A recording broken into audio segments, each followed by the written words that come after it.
तो भाई ये है बाइनरी सर्च का part number 3। Due to the my battery, क्योंकि बैटरी प्रॉब्लम है उसके कारण बार बार ये वीडियो कट हो जा रहा है। तो अभी हमारा जो है बाइनरी सर्च का पार्ट नंबर 3 है। इसमें हमारा समझते हैं। एक्चुअल में हम ये वाला क्वेश्चन कर रहे थे और तुम्हें याद हो कौन सा, अरेंजिंग कॉइन वाला। अरेंजिंग कॉइन में मैंने बताया कि जब भी ये वाली 1 से n के केस में प्रॉब्लम आती है मल्टीप्लिकेशन वाली, उसको हम दो तरीके से रिजॉल्व कर सकते हैं। जैसा कि यहाँ शॉर्ट नोट्स के अंदर आओगे, यहाँ लिखा है 2 तरीके हैं। या तो हम लॉन्ग वाला टेक्निक यूज़ करेंगे कि चीज़ें लॉन्ग में लेके चलेंगे, या फिर हम नई टेक्निक यूज़ करेंगे। नई टेक्निक मैंने बताया कि वही जो मिड है, मिड का formula low plus I by 2 use नहीं करेंगे, क्योंकि लो प्लस आई जो है रेंज के बाहर चला जाता है, खेल खत्म हो जाता है वहाँ से। तो हम उसी फार्मूले को जो है सही करके मैंने बता दिया था। अब तुम उसमें बाकी देख लेना, मैं इसमें बताने नहीं जा रहा हूँ बस वहाँ। और बाकी हमारा जो वाला क्वेश्चन था उसमें के हमें रिटर्न करना होता है बस। तो मतलब हम एक फंक्शन के अंदर, मेन फंक्शन के अंदर एक माई स्क्यूआरटी फंक्शन को कॉल करते हैं और 8n+1 की वैल्यू पास करते हैं। तो वहाँ से वो वैल्यू उस वाले स्क्यूआरटी वाले फंक्शन में जाती है और 8n+1 का रूट लेके आती है। जब रूट 1 लेके आती है तो फिर हम उस वैल्यू को टी में डाल देते हैं, मतलब टी हमारा फाइनल आंसर हो जाता है। आंसर को टी के टर्म्स में लिख लेते हैं, t-1/2। फिर आंसर को इंट में चेंज कर लेते थे तो उससे फाइनल आंसर आ जाता था। तो उस तरह से अरेंजिंग कॉइन्स का वाला क्वेश्चन हो जाता है। कहो तो मैं उसको तुम्हें जल्दी से दिखा देता हूँ लीड कोड पे। ये देखो भाई, लीड कोड पे ये क्वेश्चन दिया है, ये हमने यहाँ हाँ। तो इस तरह से हमारा ये वाला क्वेश्चन हो जाएगा। बस इसमें मिड को इस टर्म्स में लिखते हैं और स्क्वायर रूट को हमने कॉल किया और इस तरह से क्वेश्चन हो जाता है। देन नेक्स्ट क्वेश्चन आता है, शॉर्ट नोट्स के अंदर देखोगे तो ये था क्वेश्चन नंबर 11 अरेंजिंग कॉइन्स का। अरेंजिंग कॉइन्स के बाद नेक्स्ट क्वेश्चन आता है क्वेश्चन नंबर 12।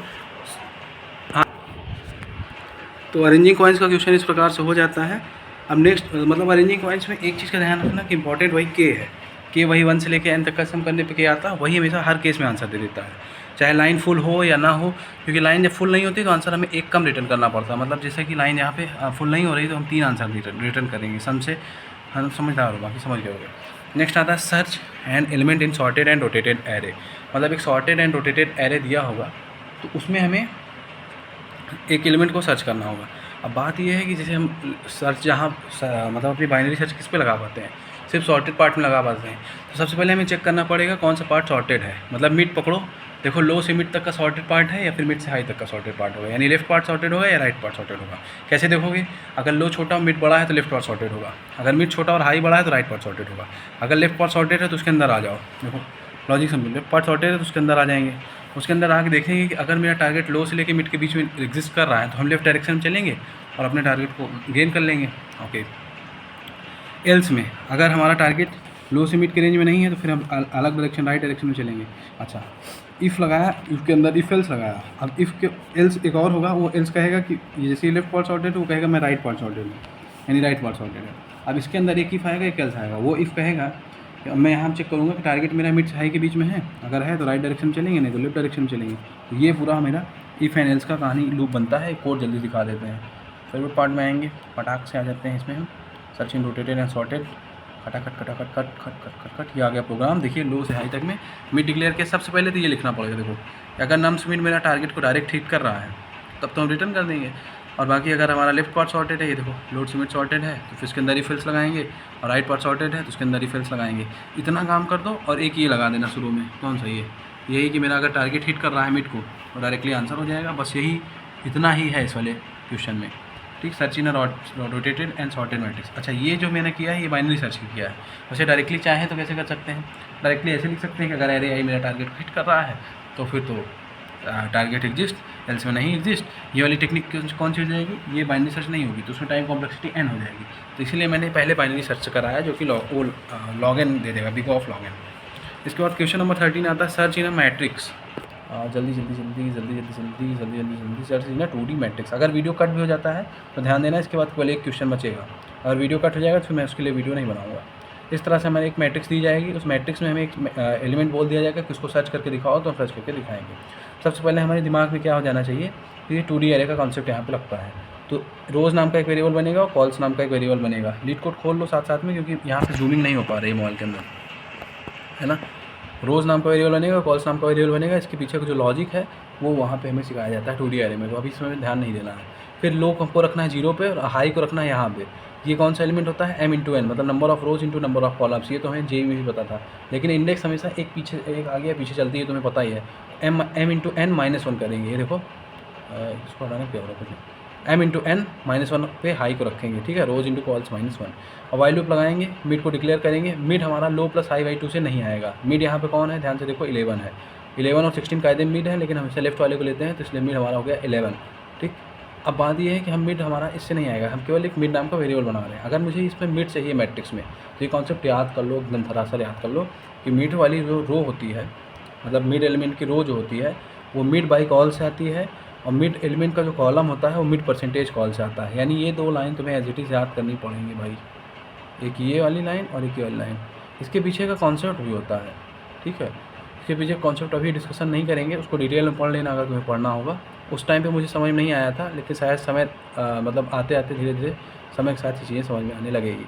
अब बस इसके बाद एकदम कॉन्सेप्ट आसान है। 2D एरे कॉन्सेप्ट है कि मैट्रिक्स नाम का एरे है मेरा, if matrix mid row mid column ARR mid and mid row mid column target को हिट कर रहा है तो रिटर्न कर दो, बड़ा है तो लेफ्ट जाओ, छोटा है तो राइट जाओ। बस यही कॉन्सेप्ट इसमें है। इसमें मेजर कॉन्सेप्ट ये था, कौन सा, यही मिड रो मेरी इससे आती है, मिड कॉलम इससे आती है। ये बात अभी याद कर लो, mid by calls mid percentage call से। बाकी चीज़ें जो है इसका पीछे का जो लॉजिक है वो मुझे अभी नहीं क्लियर है भाई, ठीक। नेक्स्ट आता है क्वेश्चन नंबर 14 जो कि लास्ट क्वेश्चन है। वो क्वेश्चन कहता है kth positive number in the sorted array. बात क्या कह रहे हो भाई, kth positive number in the sorted array, मतलब एक सॉर्टेड एरे दिया रहेगा और उसमें कुछ चीज़ें मिसिंग होंगी। जैसे ये दिया है एरे 1 2 5 7 8, इसमें कुछ चीज़ें मिसिंग है, जैसे 3 4 6 9 10 कायदे मिसिंग है, 10 के आगे भी मिसिंग है। मुझसे बोलेगा अगर के मतलब सेकेंड पॉजिटिव बताओ, के की वैल्यू 2 है, यानी सेकेंड मिसिंग बताओ। सेकेंड मिसिंग कौन है, 4, तो आंसर 4 हो जाएगा। थर्ड बोलता तो 6, फोर्थ बोलता 9, फिफ्थ बोलता 10, मतलब समझ रहे हो, केथ मिसिंग बताना है। पॉजिटिव का क्या मतलब है, पॉजिटिव मतलब है जितने भी एरे के एलिमेंट्स हैं पॉजिटिव होंगे, यानी 1 ही से स्टार्ट होगा हमेशा। तो अगर मैं इस एरे में ध्यान से देखूँ, अगर मेरा एरे करेक्ट हो, ऐसा हो 1 2 3 4 5 और इंडेक्सिंग ये हो जाएगी, तो इसमें अगर मैं ऑब्जर्व करूँगा पैटर्न, तो मेरा जो भी नंबर है वो इंडेक्स से 1 ज़्यादा है। तो अगर मैं मिड का जो करेक्ट नंबर है इस टाइम पर, अगर मैं कोई मिड पकड़ूँ, मतलब अब मैं यहाँ पे क्वेश्चन करने जा रहा हूँ, तो मैं एक वेरिएबल डिक्लेयर करूँगा करेक्ट नंबर। वो क्या दिखा रहा है, वो ये दिखा रहा है कि जो भी मेरा मिड है उसका करेक्ट नंबर होगा उसके इंडेक्स से 1 ज़्यादा, मिड +1, तो करेक्ट नंबर हो जाएगा मिड +1।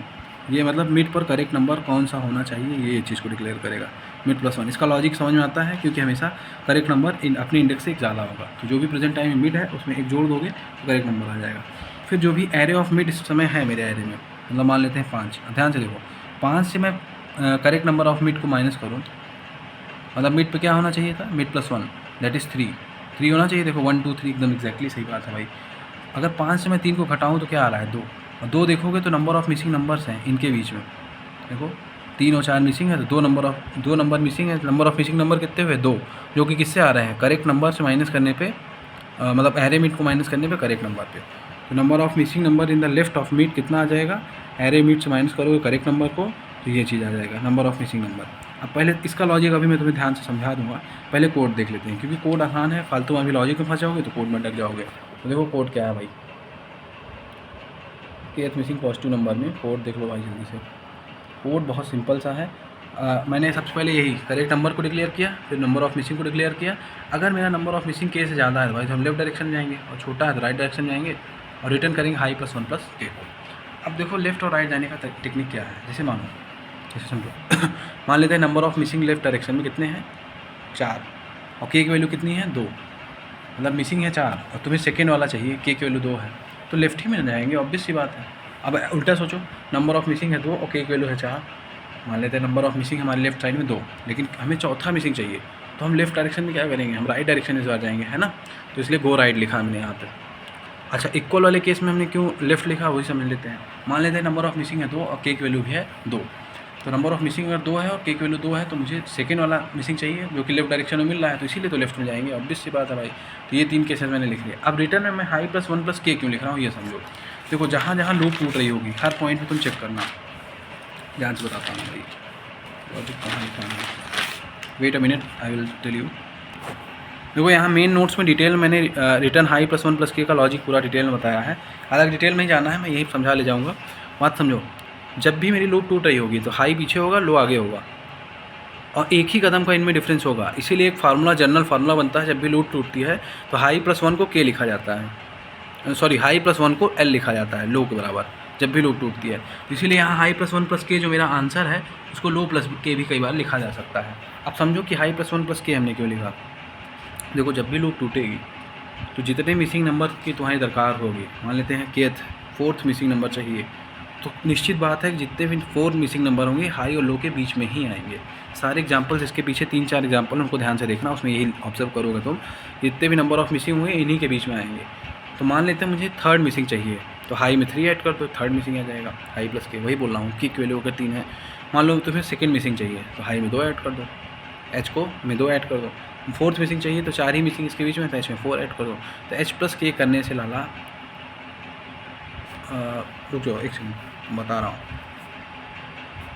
अच्छा, एच प्लस 1 प्लस के क्यों लिख रहे हैं?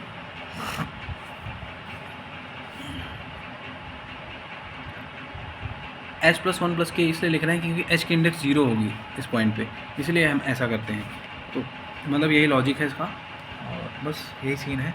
इससे क्या, अगर लॉजिक गलत होगा तो फिर तुम उसको पढ़ लेना थोड़ा डिटेल में, बस इतना ही मतलब इस वीडियो में यही था। तो अब यहीं पे इस वीडियो को समाप्त करते हैं। तो बाइनरी सर्च में हमारे टोटल 14 क्वेश्चन हैं इस प्रकार से, जो कि शॉर्ट नोट्स में भी लिखे हुए हैं।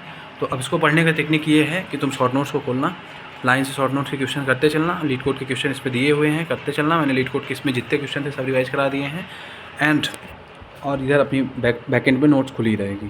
तो इस प्रकार से इसका रिवीजन होगा, और ये वीडियो केवल रिवीजन के लिए है। Thank you, that's all.